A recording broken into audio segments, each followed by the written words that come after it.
This is the V6 Dart Blaster. This magazine holds 40 rounds, and it can empty it in a matter of seconds. This up here is the Out of Dart's Herja. It takes standard Talon-style magazines. This is a 29-round Tachi mag, also made by Out of Darts. Altogether, this holds 69 rounds. Nice. And as long as you have more loaded mags, you can keep firing.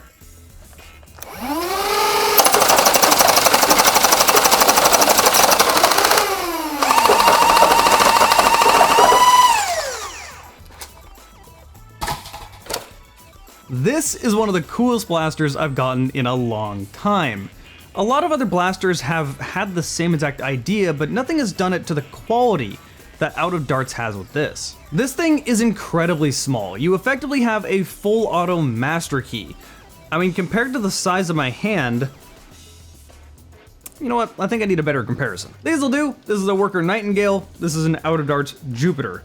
I have an Out of Darts blaster, so I might as well compare them.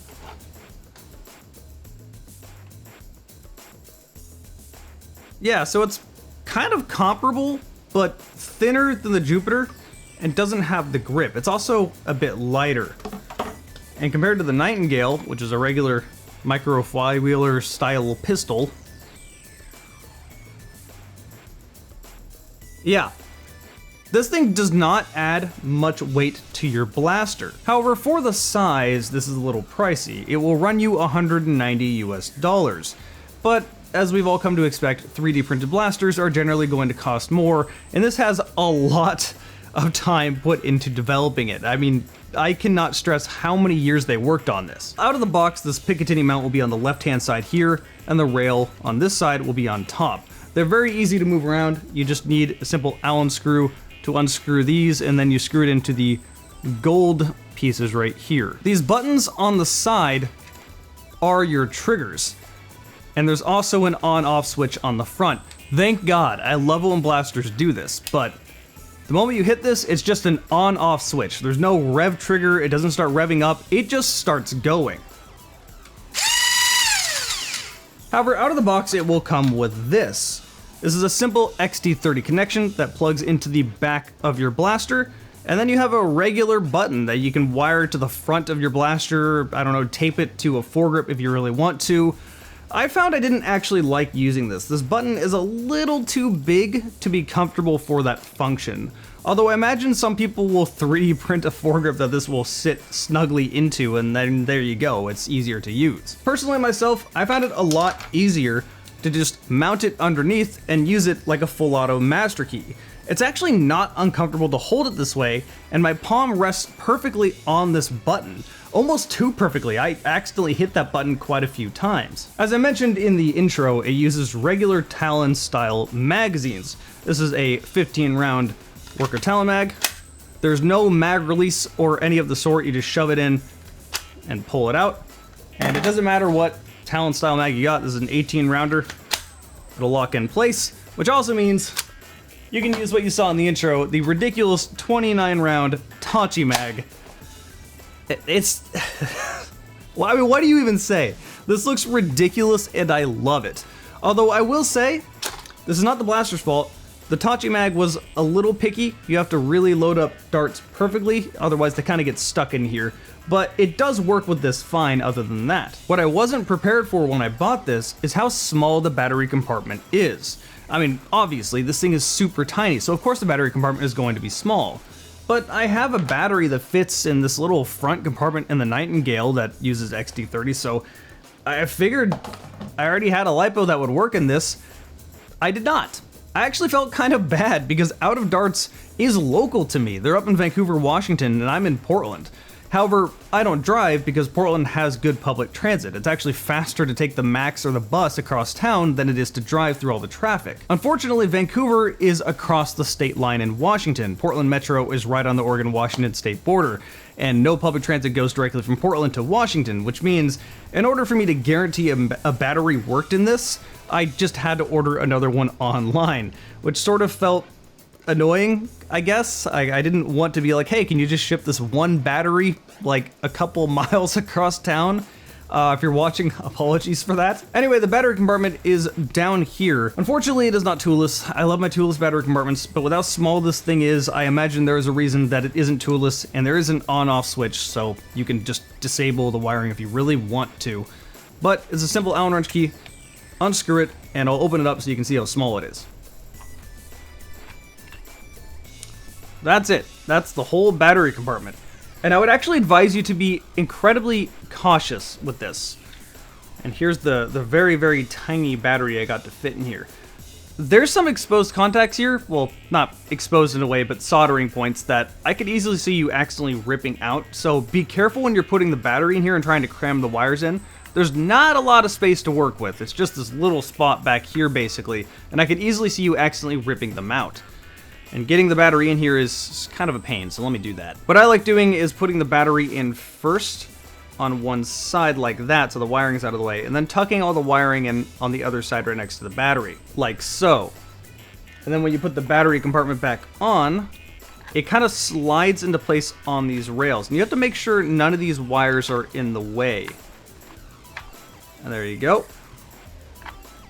Then you just screw it back in place. So yeah, not a huge fan of the battery compartment, but it's also completely understandable. Where else was it going to go? How can you make it any bigger than it already is? Because for the size of this blaster, that's effectively all this taken up by the battery. Also, I really wish my lighting would do better justice to this thing. This thing is so good looking. Now, since this only has an on-off trigger and no rev trigger or any of the sort, it's either shooting or it's not shooting, it presents an interesting problem when trying to chrono it. I obviously can't let the flywheels rev up. So what I opted to do was to put 2 darts in a magazine and hope my chrono reads the second one correctly. And this worked fine. The result is that with Herja Gen 3s, I was getting an average of 90 FPS, and this blaster was definitely made to work with Herja Gen 3s pretty much above all else.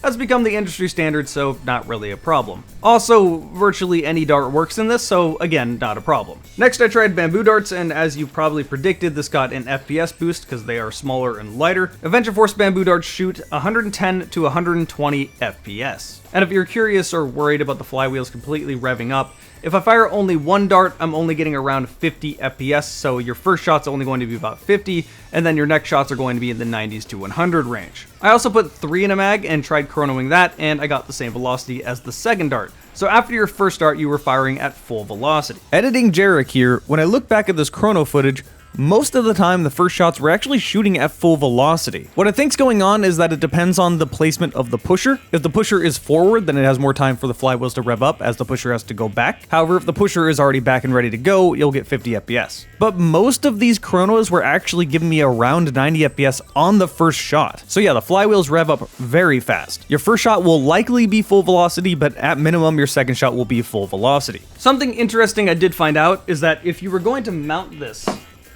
underneath a blaster, you might get some residue flaking off on the underside of your barrel. I don't know if you can see that, but a lot of Herja Gen 3 half-length dart dust on the bottom of this blaster. Okay, let's go shoot this thing and then come back here for the conclusion.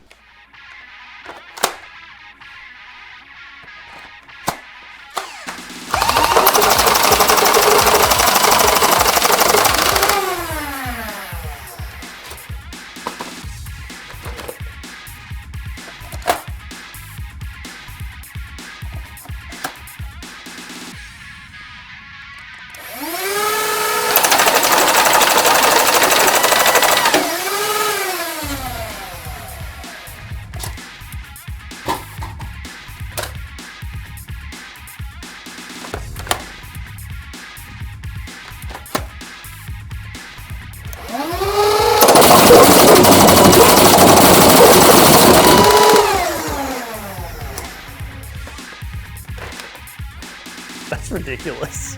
In conclusion, Out of Darts hit it out of the park with this one. A lot of other blasters have gone for the gimmick of attaching it onto another blaster, but nothing has done it up to this quality. This is a genuinely viable thing for you to put on your blaster. You can use it as a Masterkey, and if it uses the same mags as your primary, extra bonus points. I mean, almost everything uses Talon mags now. The flywheels rev up incredibly fast, it's got good velocity, it has decent accuracy for what this is, It is a genuinely viable thing to go to a game with this as an underslung Masterkey, full auto, using Talon mags, and then also having a secondary on you. You can have 3 blasters on you, and that's not that crazy. And if you really want to have fun, you could do what I was doing and attach this to another blaster and just fire all blasters at the same time. That's just fun. Come on. That's got real no full auto in the building energy when you do that. And if you really want to be dumb, you can just slap a flashlight or a laser or something on the side of this. I mean, again, you could put rails on each side or even rails on all sides and run this as its own primary if you really want to. There's so many things you can do with this. I love it. I'll put a link down below in the video information if you want to get one of these for yourself. That about sums us up. Thanks for watching, and I'll see you next time.